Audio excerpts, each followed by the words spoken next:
Kunin mo na. Hi friends, welcome to the first episode of our podcast. So my name is Joe Amar. My name is Luigi. So kami ay magkapatid. We are from Baguio, pero I'm based in Antipolo. So now, nandito ako sa Baguio to spend time with my family kasi Father's Day. And so first episode namin, we wanted to share muna. Umpisahan natin yung podcast na to. Laging sasabihin ko ano yung suot. So my cap is from Nike. My top is from Nike. Shorts from Shopee. Socks from Ace Korean, shoes from Nike, and I have my Apple Watch. Tapos meron akong GoPro at saka yung headphones ko are from Lazada. Away siya, 500 pesos lang siya, and cellphone. Yeah, yun lang. Ikaw, Luigi. Mas social to eh.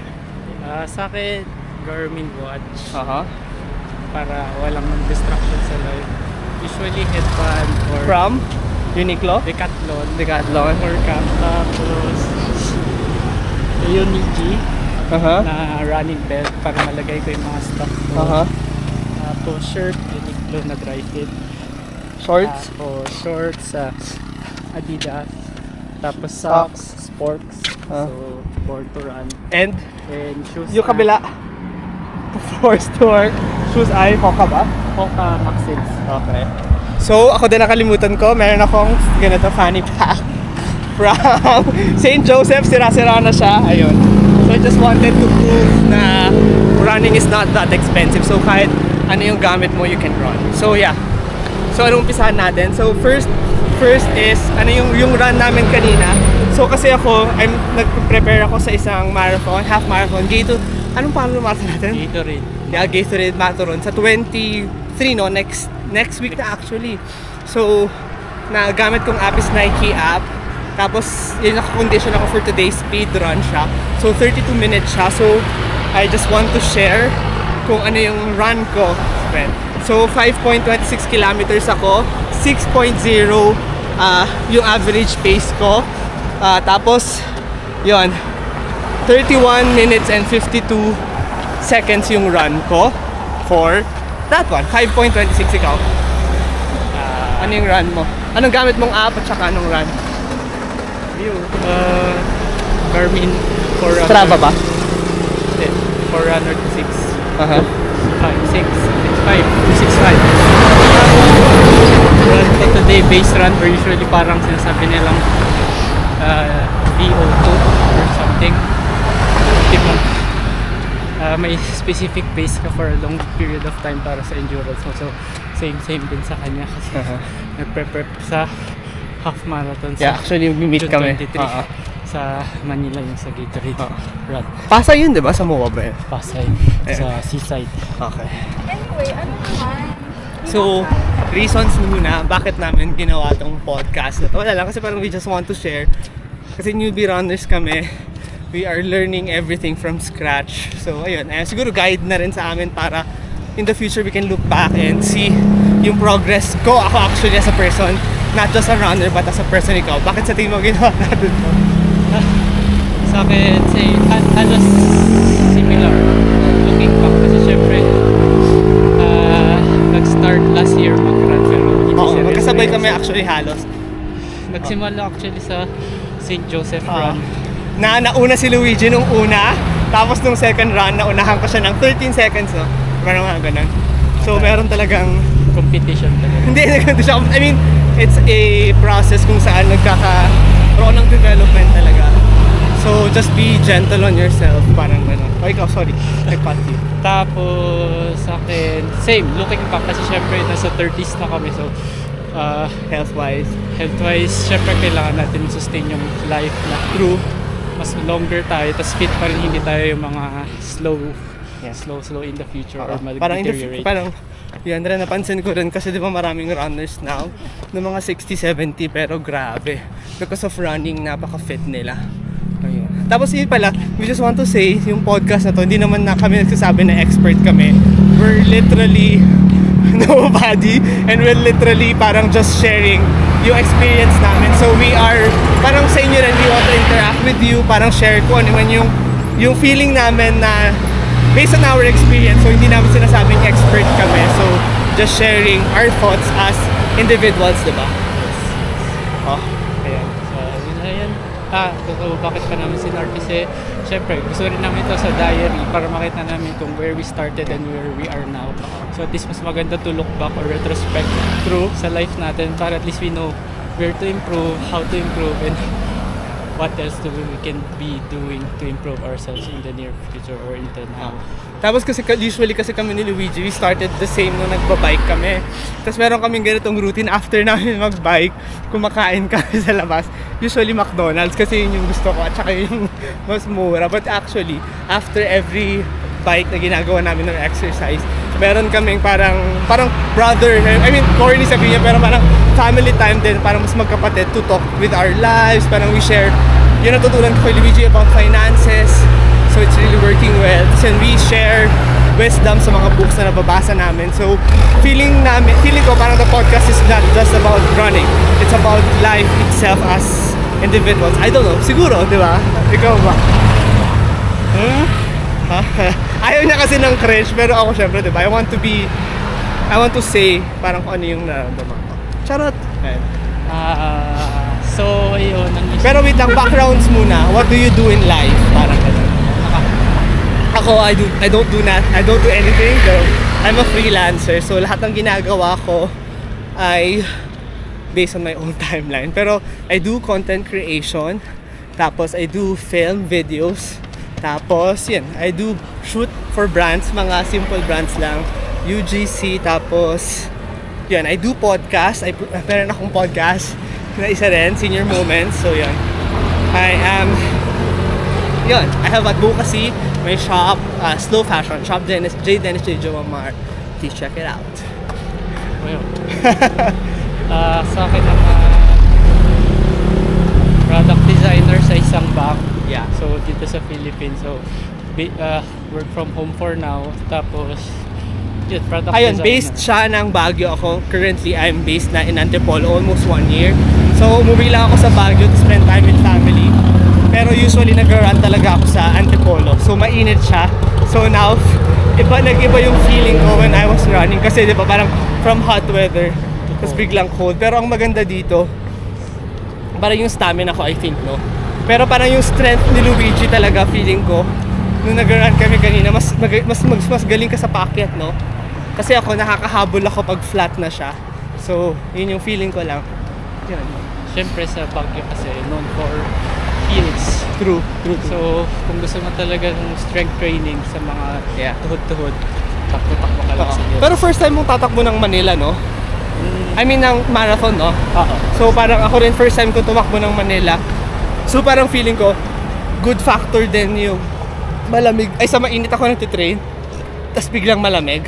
So, ewan ko kung factor ba yun from malamig to mainit sa tingin mo?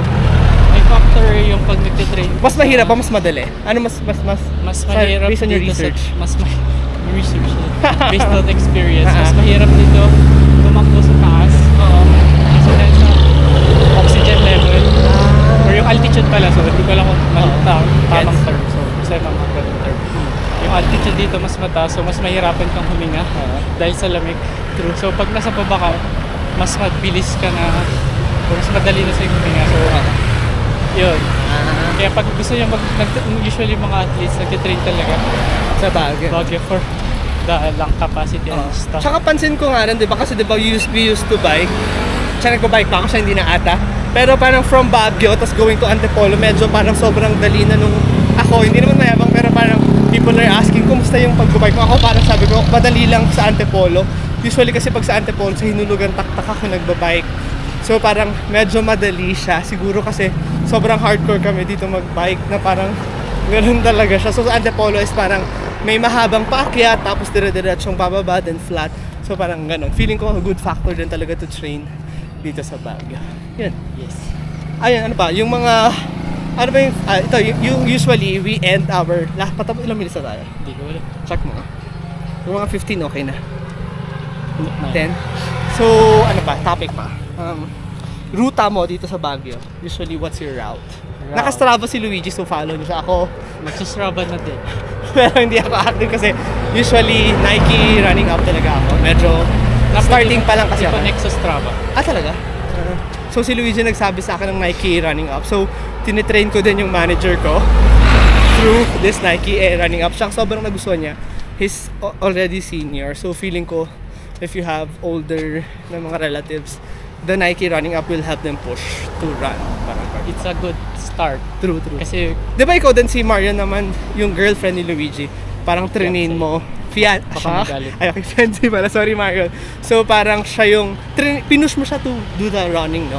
So nakikita ko kasi yung stories nila usually, nag-run. Kumusta naman yung running niya? Nagagalit din naman. Di na.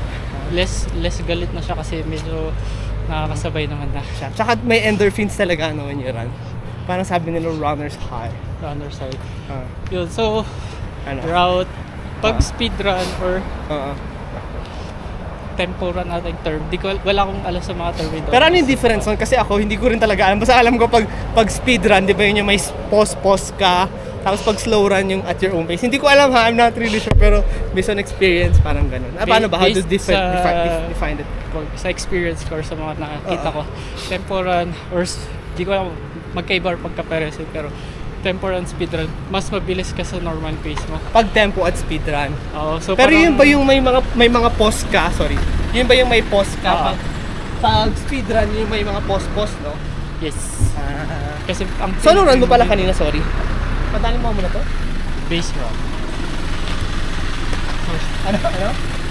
Base run. Base run. Speed run ako kanina, so may mabilis. Okay ko. Sorry, kinakat kita. Go, talk.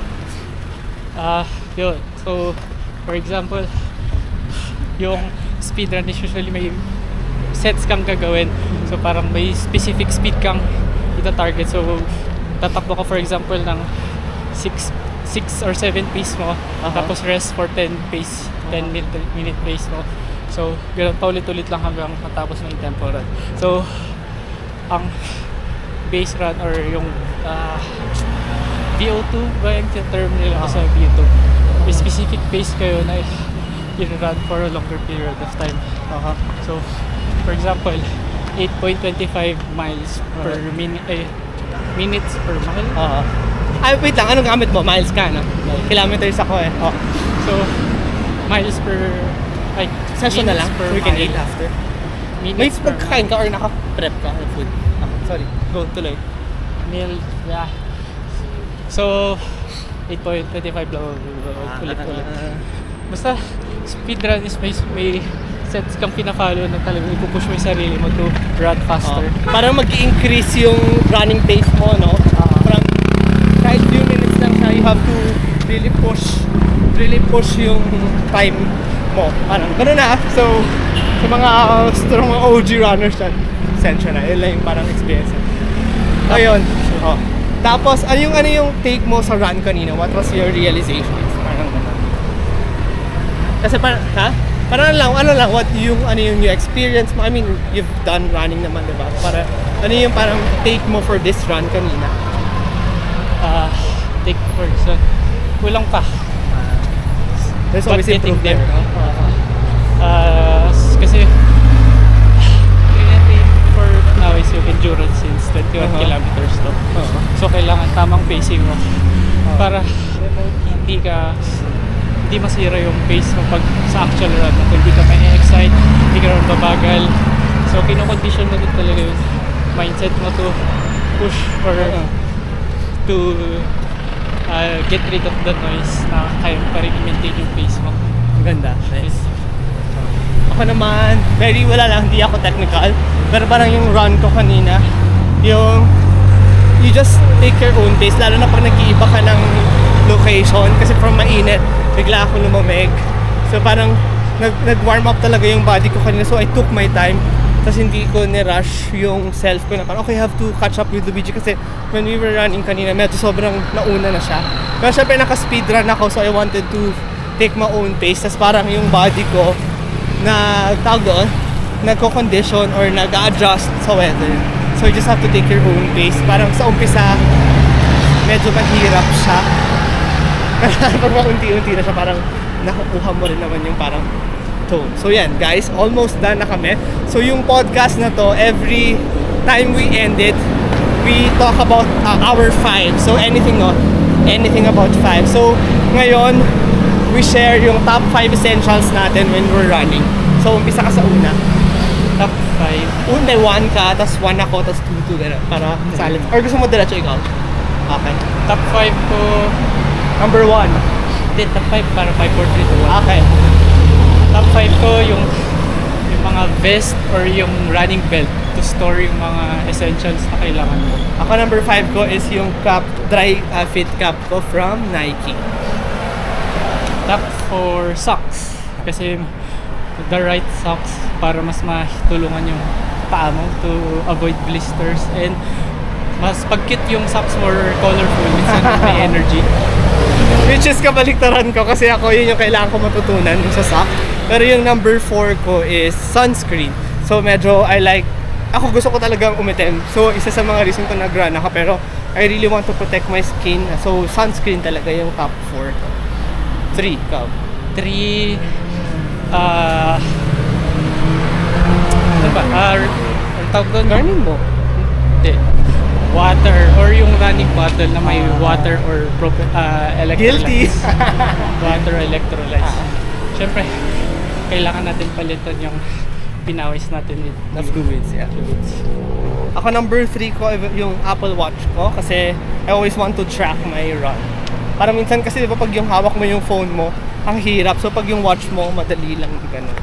So that's my top 3. Number 2 mo. To watch. Kasi meron siyang training stuff, tapos sinasabi niya sa akin kung bumabagal ba ako o bumibilis para at least sasabihan ako kung tama ba yung pace ko lang or sumasobra lang. Top 2 ko yung earphones ba tawag dito? Or parang Conduction conduction earphones. Parang yun. Kala ko nung una mahal yung mga conduction earphones kasi parang dito ako nag-base sa earphones niya. Pero ito, I got it for 500 pesos lang.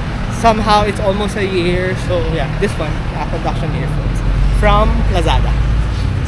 Top 1 mo. Top 1, shoes. Kasi same with socks. Pag may proper shoes ka, kung alam mo kung anong tamang shape ng paa mo, may specific type of shoes kasi para sa'yo, para matulungan ka I'm guilty of that.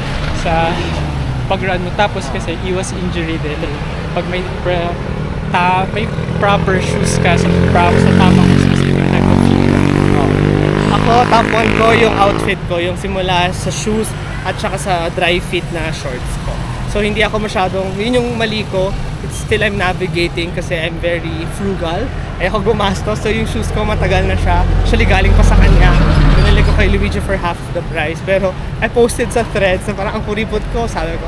Pero parang may isang runner coach Vitality ata siya. So sabi niya, you have to get your own at least 2 pairs of shoes kasi nga daw pag nag-run ka dapat mag-change ka ng shoes para hindi siya ma-strain ba? Or Yes. ano ba yung ano? Quick lang. So kailangan mo lang ng 3 usually. Dalawa lang. 2 to 3 kasi yung number 1 is yung running shoes mo talaga, yung pang-run, Oo. marathon mo. So Oo. ito hindi mo to usually gagamitin. Bakit? I just want to know why. Kasi mahal. Yung iba mahal kasi This is your running shoes ba? Hindi. so carbon plated yung mga other, pero yun nga, ayaw mo kasing mapudpod kasi nag-i-invest ka ng malaking pera sa isang shoes mo, so ayaw mo rin siyang mapudpod, so gagamitin mo lang siya for marathon race. Tapos yung isa naman daily trainers or yun yung pang trainer. Pero question ko, Luigi, kunyari meron kang, di ba, 2 different shoes, you cannot use yung pang marathon mo kahit nag-train ka kahit once, Yeah, gano'n? gagamitin mo din siya pag malapit-lapit ka na sa mga So race. parang kino-condition mo na rin yung paa mo. Pero hindi mo siya everyday gagamitin. To Yun yung save. sinabi sa akin. Ay, yung explanation naman sa akin is kasi yung paa mo para hindi ma-injure daw. So parang you have to alternate your shoes.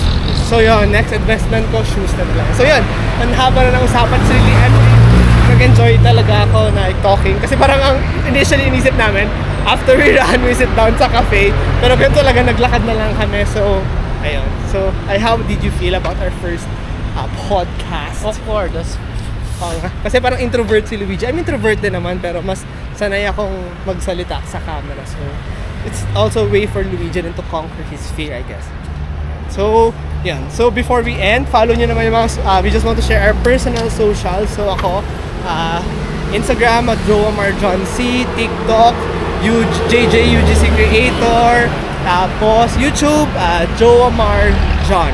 Tapos, Wala akong strap. May strap ako pero siguro ililink ko na lang po ba yung mga social media. And Instagram, yun lang. Yan. Sa akin, ipopost ko na lang para mahaba-habang sabihin. So, bye guys! Bye. Thank you!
Kunin mo na.